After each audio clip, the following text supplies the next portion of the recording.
அசுத்தம் இல்ல. ஏன்னா இந்த கங்கையில எல்லா பவருமே இருக்கு, இதுல ஜீவன் இருக்கு. இந்த கங்கானாலே பங்கமாகிறது பாவங்கள்லாம். இது அது மட்டும் இல்ல, புண்ணியத்தோட பேங்க். இதுல எல்லா சக்தியும் தாங்க கொடுத்துக்கு. இதை அசுத்தப்படுத்த யாராலையுமே முடியாது. உதாரணத்துக்கு நீங்க உங்க ஊர்ல தாமிரபரணி, காவிரி, பாலாறு, இத்தனை ஆறுகள் இருக்கு. அந்த ஆறுகள்ல தண்ணி எடுத்து ஒரு செப்பு சொம்புல போட்டு நல்ல சீல் பண்ணி வச்சிருங்க. அதே போல இந்த கங்கையும் எடுங்க, இதையும் செப்பு சொம்புல வச்சு சீல் பண்ணி வச்சிருங்க.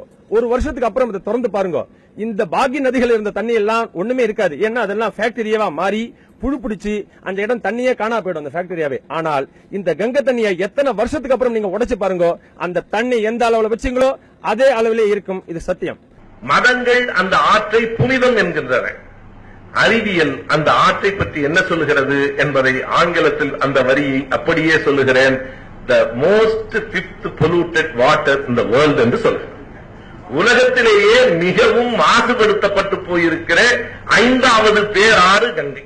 தொடர்ந்து உலக வங்கியும் உலக நிதி மையம் இன்டர்நேஷனல் மானிட்டரி ஃபண்ட் என்கிற IMF என்கிற நிறுவனமும் தொடர்ந்து கங்கை ஆற்றை சுத்தப்படுத்துவதற்காக பணத்தை அள்ளி வீசிக்கொண்டே இருக்கிறார்கள். பணம் கரைந்து கொண்டிருக்கிறது, கங்கை சுத்தப்படுத்தப்படவில்லை. நீ பணத்தை எரிக்கிறத நிறுத்தினாத்தானே அது சுத்தமாகும். இன்றைக்கும் பிணத்தை எரித்து எரித்து ஆற்றுக்குள் தள்ளி விடுகிற ஒரு போக்கு இப்போதும் நடைமுறையில் இருக்கிறது. அந்த புனித நீரை எடுத்துக் கொண்டு வந்து கங்கைக்கு போனவெல்லாம் ஒரு போத்தல்ல தண்ணி எடுத்துட்டு வருவான், தெரியாம கூட குடிச்சிடக்கூடாது. அவனே யாருக்கு கொடுப்பான்னா, இறந்து போகிற நிலையில் இருக்கிறவனுக்கு கடைசியா வழி அனுப்புகிற விழா அது. அதை கொடுத்த உடனே முடிஞ்சது, அப்புறம் பொழைக்கவே மாட்டான். நான் கேட்கிறேன், அது புனிதமான நீர்னா ஆளுக்கு ஒரு அவுன்ஸ் குடிக்க வேண்டியதாங்க தினம். அருகம்புல்சாரி ஏன் குடிக்கிற? புனிதமான கங்கை ஆற்று தண்ணியை குடி. ஒரு 10-15 நாளைக்கு மேல உயிர் வாழ முடியாது. ஏனென்றால் the fecal coliform bacteria என்கிற அந்த நோய் கிருமிகள், அந்த fecal bacteria என்பது அந்த சொல்லிலிருந்து நீங்கள் விளங்கிக் கொள்ள முடியும், மனித கழிவுகளிலிருந்து உற்பத்தி ஆகிற நோய் கிருமி.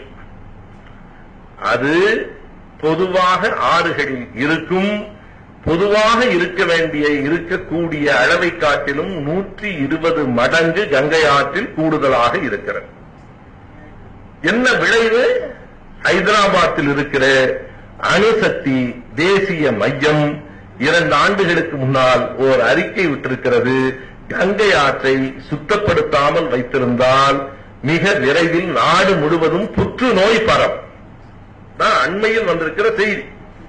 அதற்கு பிறகுதான் உமாபாரதி அவர்கள் அதற்கான அமைச்சராக இருக்கிறார். எதற்கு? புனிதமான ஆற்றை புனிதப்படுத்துவதற்கு, புனிதமான ஆற்றை காப்பாற்றுவதற்கு. புனித ஆறு யாரையும் காப்பாற்றவில்லை, புனித ஆற்றை காப்பாற்ற வேண்டிய கட்டாயம் இருக்கிறது.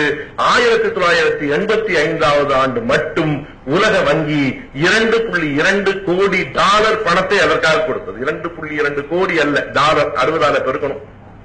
இந்த புனித ஆற்றினுடைய நிலை இது. எத்தனை பேருக்கு புற்றுநோயை கொண்டு வந்து சேர்க்கும் என்று தெரியாது. இது சத்தியம்.